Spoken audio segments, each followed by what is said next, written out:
Bonjour, je me présente, je suis professeur de français. Dans mes vidéos, je traite des sujets en rapport avec la première année du bac et le bac libre. Mes sujets peuvent aussi intéresser les gens qui désirent enrichir le vocabulaire et se documenter. Voilà.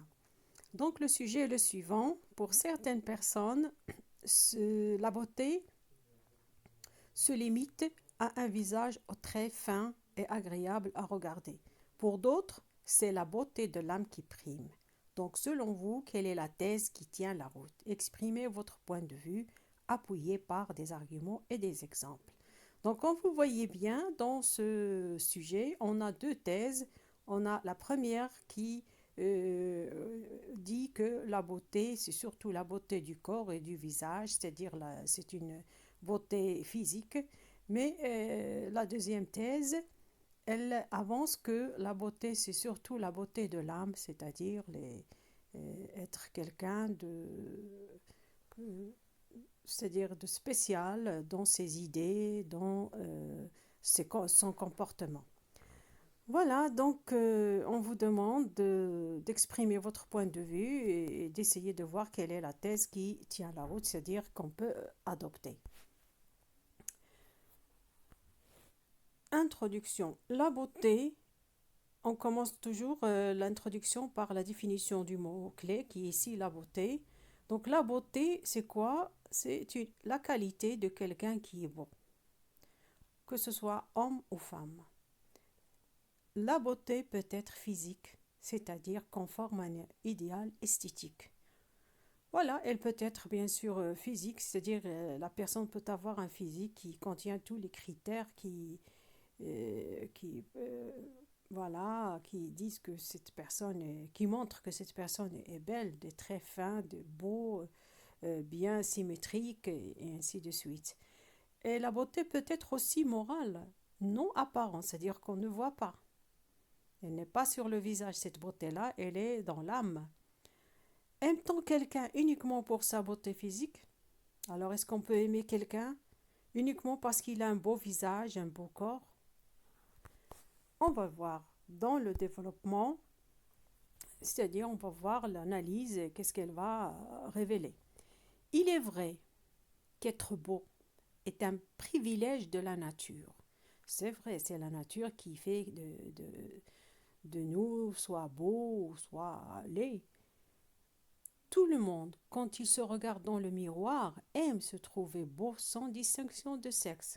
Qu'on soit homme ou femme, garçon ou fille, quand on se regarde dans le miroir, on cherche notre beauté. On cherche si on est beau, si on est attirant. Ça, c'est normal. En effet, cela procure une satisfaction intérieure agréable. C'est-à-dire lorsqu'on se trouve beau, lorsqu'on se regarde dans le miroir et qu'on se trouve beau, ça donne une certaine satisfaction intérieure à l'intérieur de nous-mêmes. Il est indéniable que les femmes sont plus inclines à ce sentiment. C'est vrai que ça concerne un petit peu surtout les femmes. C'est les femmes qui sont un petit peu préoccupées par leur visage, par leur beauté. Elles aiment se trouver belles. Donc, sont inclines à ce sentiment puisque bon nombre d'elles cherchent tous les moyens possibles pour mettre en valeur leur beauté. Donc, la femme, elle ne se satisfait pas uniquement de la beauté naturelle que Dieu lui a donnée, non, elle veut mettre ça en valeur, bien sûr, à l'aide des moyens qui lui sont disponibles, comme le maquillage, comme autre chose qu'on va voir. Ainsi, elle ne lésine ni sur les différentes sortes de maquillage, c'est-à-dire elle fait tout ce qu'elle peut faire pour avoir le maquillage nécessaire. Parfois même, ça peut aller, ça peut arriver par exemple, à la chirurgie esthétique. C'est-à-dire que s'il a un côté du visage un nez surtout qui ne lui plaît pas, ou bien si elle trouve que on peut dire ses lèvres ne sont pas comme elle veut, alors c'est la chirurgie. Surtout quand il y a les moyens, quand il y a, c'est-à-dire l'argent est là, alors elle peut tout se permettre. Donc pour attirer, pourquoi tout ça? C'est tout simplement pour attirer les regards sur elle et sentir l'admiration des autres. Donc voir dans les yeux des autres qu'ils l'admirent. Et ça fait plaisir à la femme. Pourtant, la laideur n'est pas une malédiction. C'est-à-dire les gens qui sont laids, qui ne sont pas beaux. Est-ce qu'ils n'ont pas le droit de vivre ou quoi? Lorsqu'on est laid, on peut trouver un autre point fort pour attirer les gens vers nous. C'est pas uniquement par la beauté qu'on attire les gens. De plus, un beau visage, un jour vieillira, un beau corps un jour changera, comme le dit Aristote. C'est-à-dire, quand on est, même si on est beau, on ne restera pas toute notre vie.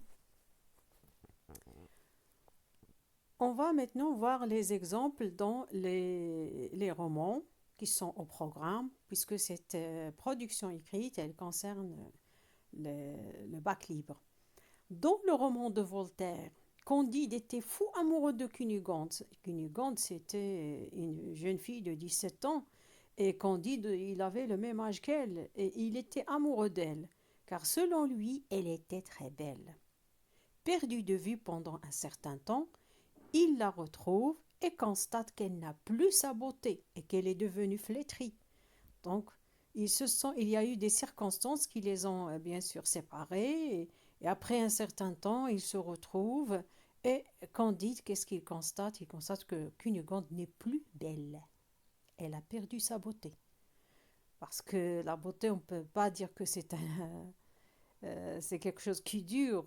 Non, c'est comme la vie de la rose. C'est pour un certain temps et puis c'est fini. C'est pourquoi il l'a détesté. Donc vous voyez bien que Candide, il aimait Cunégonde uniquement pour sa beauté. Mais la raison pour laquelle il l'aimait n'existe plus puisqu'elle n'a plus sa beauté. Alors il l'a détesté.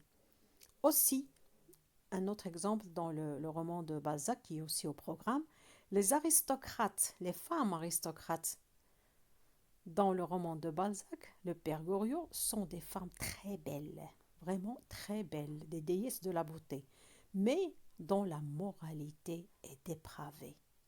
C'est vrai qu'elles étaient très belles, mais elles avaient, on peut dire, une moralité douteuse. Ce sont des femmes qui avaient des amants, ce sont des femmes qui ne s'occupent de rien que voilà, de choses, on peut dire, de choses insignifiantes.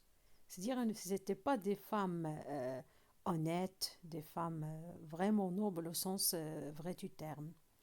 Alors, la beauté de l'âme.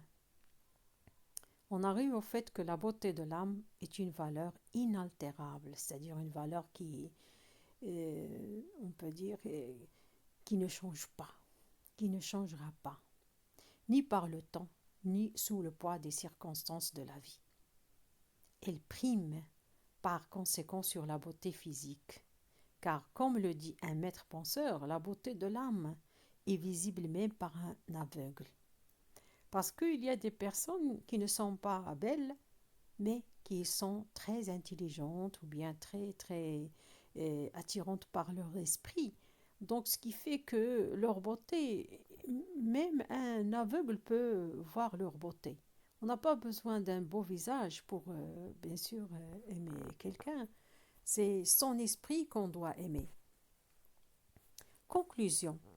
Finalement, on peut dire que la beauté physique est relative d'une culture à l'autre. C'est vrai, chaque culture a ses critères de beauté. Comme vous voyez ici sur l'image, nous avons la beauté européenne, la beauté asiatique et la beauté arabe. Donc vous voyez, chaque femme, selon sa culture, elle montre des traits relatifs à la beauté dans sa culture. Si le crapaud trouve la grenouille très belle, cela veut dire que chacun, selon sa culture, a des critères de beauté bien définis. C'est-à-dire que là, j'ai parlé du crapaud et de la grenouille, puisque le crapaud est le mâle de la grenouille. Il trouve la grenouille en quelque sorte très belle, puisque c'est selon les critères de leur espèce, en quelque sorte.